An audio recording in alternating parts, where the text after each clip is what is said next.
Beg ni menggunakan bulu kuda. So basically kalau korang tak tahu bulu kuda, ni lah bulu kuda nampak.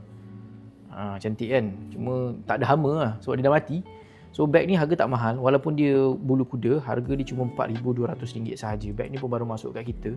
Ini tak silap saya namanya diorama ni. Diorama. Tak silap saya dah diorama, tapi warna kuning. Ni size small rasanya. Tak silap dulu Nora Danish pun pernah popular pakai beg ni, tapi color dia lain, ni color kita lain. So beg ni dia ada extra security sikit, dia ada magnet kat sini. Okey, ada buka. Lepas tu dalam ni macam tu lah. Dia ada strap. Kita bagi strap sekali lah semua. Strap, dust bag semua ada sekali, complete set. But overall condition, lawa. Cantik kan. Cuma jangan terkena air meninggal tu, nak jaga. Kan?